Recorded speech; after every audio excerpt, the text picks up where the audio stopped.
Cool. Hi, Jay. Great to connect. How are you? I'm doing great. How are you? Good, man. Where are you based right now? I'm in Southern California. Beautiful. Beautiful. Sunny, sunny, no rain, California.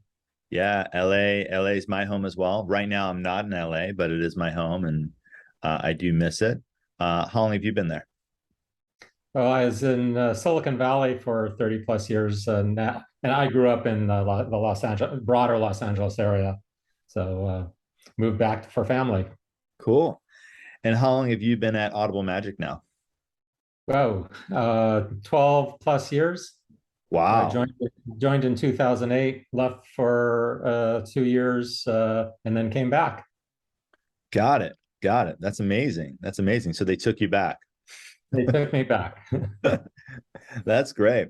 So we're obviously involved in the Web3 space, and we work with music artists and owners and helping them mint creative content as NFTs.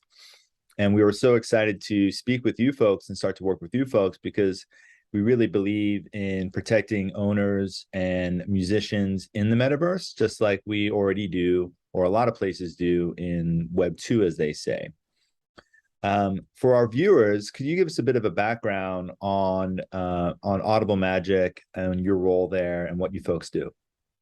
Yeah, so my role is I had what's called, I'm head of product or the vice president of product management, as well as marketing, and I also run the client services team.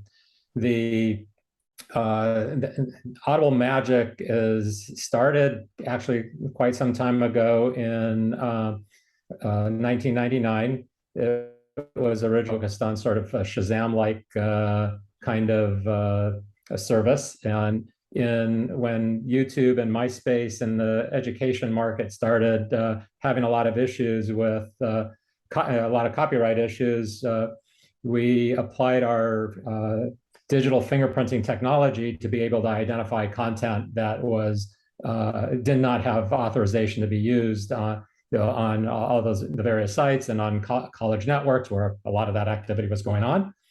So that's where our history has been, and we've been morphing and evolving and adapting to Web3 and the metaverse because it keeps extending the need for helping people who own music and TV and film assets to make sure that it's being used properly. That's amazing. And how many companies are you able to say utilize your digital fingerprinting technology? Oh, I lost count. We're probably 40, 50 companies. It's mostly social media type companies in that space. But some of them are the classic, the Twitch, Twitter type companies. Uh, uh, uh, and then there's some gaming. Twitch is in the gaming space. We have some who are dabbling or figuring out where the metaverse is headed, and it's both. It's both where music is central to the service, and sometimes it's just incidental and adds value to the users, but it's more it might be incidental to use. Yeah. So I remember reading you folks have, I think, over 100 million audio files or maybe content files classified in your database. One, I guess, is that correct? And then two, I think it'd be helpful if you could explain how you folks get the content initially that allows companies like ours to sort of ping user-generated or uploaded content against your database to see if it is copyrighted by a individual or company already. Right. Yeah, we take an approach that's called affirmative registration. We'll have a content that rights holders want protected, whether it's the artist, a publisher, a music label, and we validate that they have the ownership rights and they make legal representation that they have the ownership rights to register with us. And so anything that goes into our database to be identified is we know who it is, who it's coming from, and make sure that we help sites respect that ownership for that content, and whether whether they're going to allow monetization of that content, or they want to protect it and block it, or block it on certain sites and not others. Yeah, so that on the music side includes all the major labels, but you also work with distributors too, is that correct? Yes. Like more independent music, or the independent music ecosystem is also protected? Yeah, so all the three majors, and we actually consider Merlin a major in that, registering. Merlin represents a lot of labels. Yeah. A lot of that content, a lot of that content is, if they already have systems set up, we take that content in directly. We also work directly with organizations like Fuga, Audio Salad, CI, and others who are working with a lot of the independent and smaller labels who just don't have the resources to do the distribution and registration process that we need. So we work directly with them, and they offer the services to their customers to register within our system. Got it. What excites you and your team most about Web3 and the metaverse? We were honored to be, I think, the first Web3 company to partner with you folks. And clearly, I think more will follow suit. But what do you think is most interesting and exciting about this space? There's opportunities.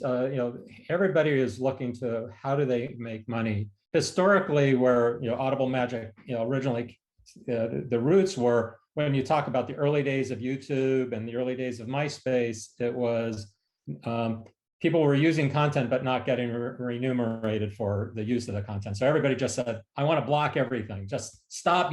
Don't use my content. Yeah.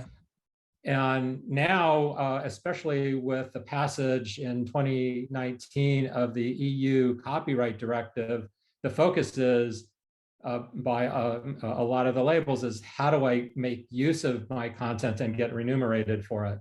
Whether it's the artist or the label, that everybody's about, how do I get paid? And so that's what we're most excited about, both in Web 2.0, but more, it's more open in the Web 3.0 space, and how do we help manage that? Yeah, absolutely. Yeah, I guess for Audible Magic, what innovation do you think you folks have brought to just this overall digital space and music space over the last 5 to 10 years? There's clearly not a lot of players in this space doing what you folks do.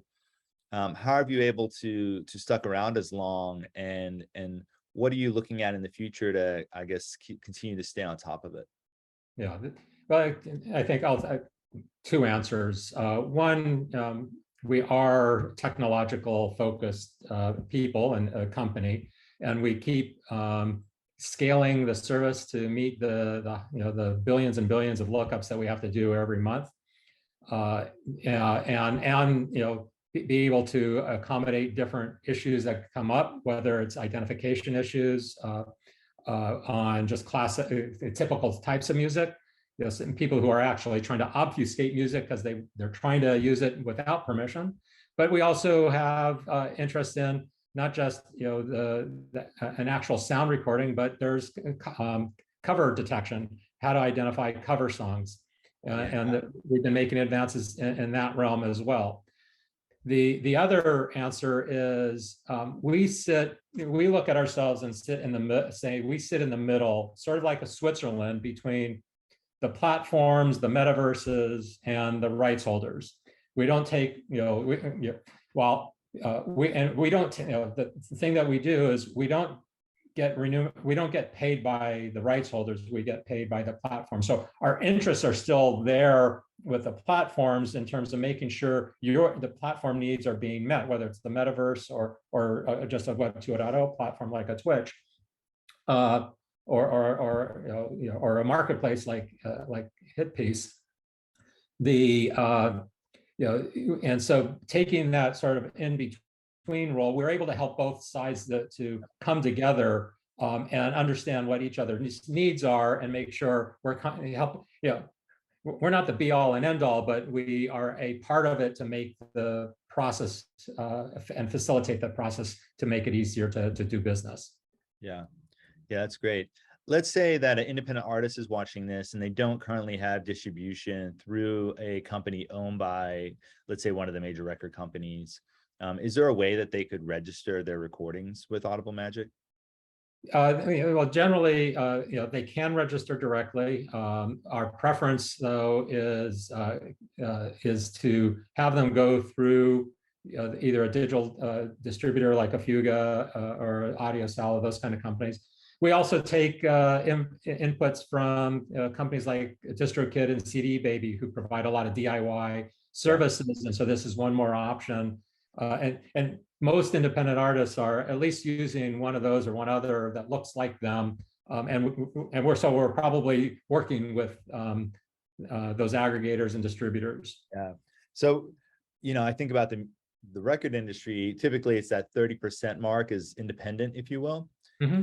And it seems like you folks cover the vast majority of that independent sector already, whether artists know it or not, just through their distribution systems.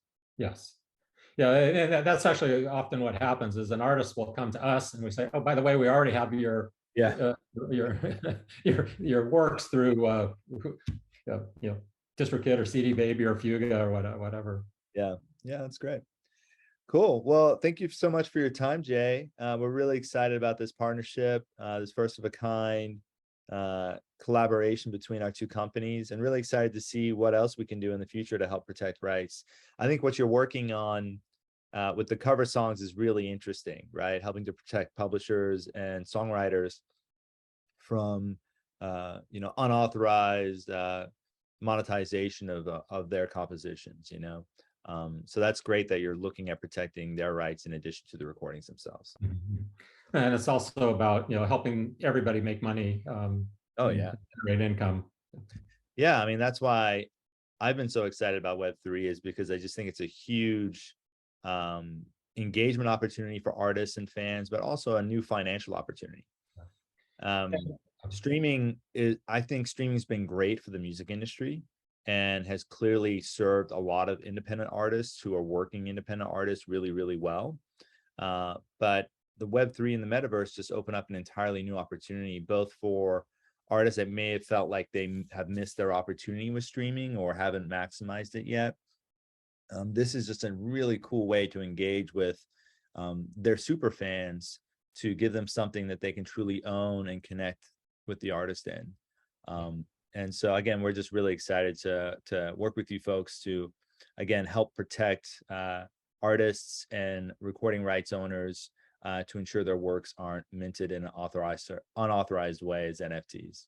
Yeah, and we're really excited to be working with HitPiece because it is, as you said, this is a new territory that we're going into. This is a first of a kind of relationship for this space, and you're right. There's more opportunity here for independent artists to start leveraging and connecting with their fan base and getting what they're looking for out of a platform like HitPiece. Yeah, and it's our hope really that all the other players in this space that enable creators to mint NFTs enable solutions like yours to really truly protect music rights in the metaverse space. That's really important to us, and so I think we'll see more companies follow suit. Cool. Thank you, Jay, for your time. We really appreciate it. Great. Thank you very much. I appreciate it.